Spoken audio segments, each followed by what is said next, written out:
Today, Israel is a place that is safe for the continuity of Judaism. In other words, it's the only place where the Jewish population actually grows, as opposed to America, as opposed certainly to Western Europe. But it's not a place that's safe for those actual individual Jews. I mean, if you look around the world, you have to say to yourself, the most dangerous place to be a Jew as a Jew is Israel. Now, this is not what the founders of Israel were thinking. They were thinking they were building an ark of refuge, a place where Jews can seek shelter from our enemies, whether those enemies were Cossacks in Russia, Nazis in Germany, Islamic fundamentalists in Morocco and Yemen. It was supposed to be a safe haven. So it's very hard for me to state with unalloyed happiness that Israel has succeeded in its mission when I believe it's safer physically for a Jew to be in America than to be in Israel. And I wanted to hear you on that subject. Well, first of all, it's an honor and a pleasure for me to be here this morning, and I'm astonished by the fact that you're all here. This is quite amazing for me. And I'm struck by the fact that you already gave all the counter-arguments to your arguments, so I think I have nothing to add. Okay, let me ask my next question then. But let me answer in a personal way, if I may. I'm writing a book right now about the subject for an American publisher, and I begin my book with dealing with my two great grandfathers who turned Zionist at the end of the 19th century. One of them came from Russia, and one of them came from Britain, which is rather unusual.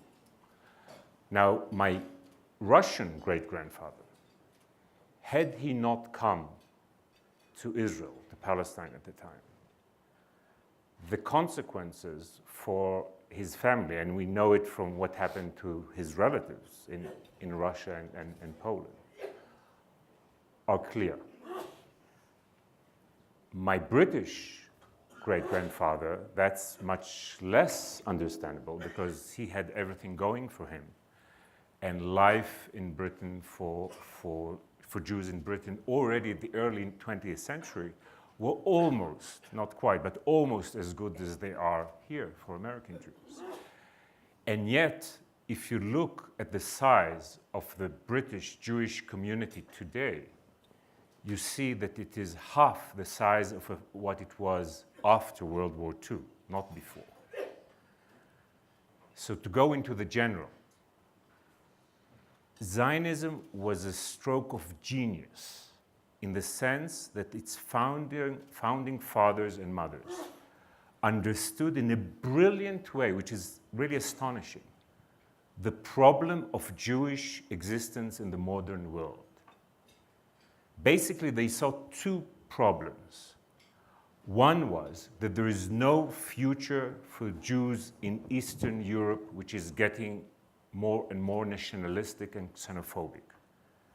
40, 50 years before Auschwitz, no one knew there was going to be Auschwitz. They just thought in terms of a mega pogrom, a mega Kishinev. But they saw the problem, and if you think of the amazing, really the striking genius of these people that saw that their people is doomed in Eastern Europe, and you need to take these people and move it to another place and to create a country. This is such a wild revolution. It demands so much. And they saw that this is the need, and they translated it into a program of action, and they did it. So they understood the problem, I would say, of the first half of the 20th century in a very clear way and acted beforehand.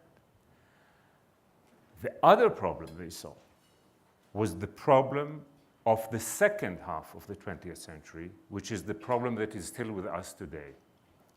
And that is the problem that Jewish existence for 2,000 years, 1,000 years at least, was protected by two elements, by what I call the two Gs, the closeness of God and the walls of the ghetto.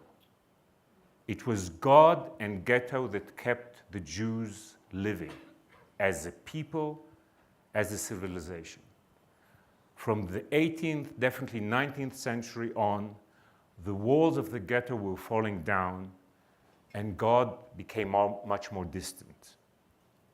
And the founding fathers of Zionism understood that there is an inherent problem in maintaining a secular or a non-religious, non-orthodox Jewish civilization in a post-ghetto world.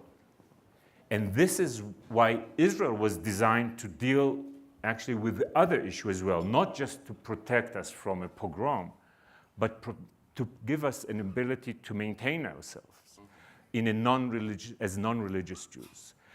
So all that is to say that in my mind, the analysis, the critical analysis of Jewish life that Zionism sprang out of all was brilliant.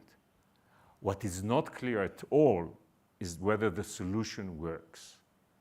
And although I am a Zionist and I'm a proud Israeli and committed Zionist, I think that we must be fair and straight and honest about it. We do not know the answer to your question, Jeff. The answer so far is that yes, life in Israel is dangerous definitely for individual Jews, but it is dangerous for all of us. Israel is a very dangerous place. In this sense, you're absolutely right. But just let me finish. Now, this is a question, this is a deep, personal, existential question for every Israeli, and I think for every Jew.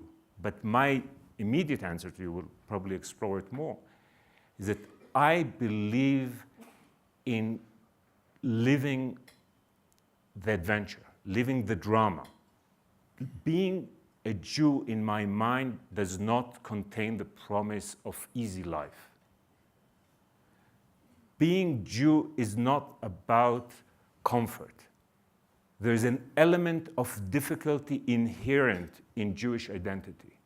Yes, living in Israel is difficult, is dangerous, but I'm willing personally to celebrate the idea of living dangerously in a land where I'm free and a land that I feel is my own.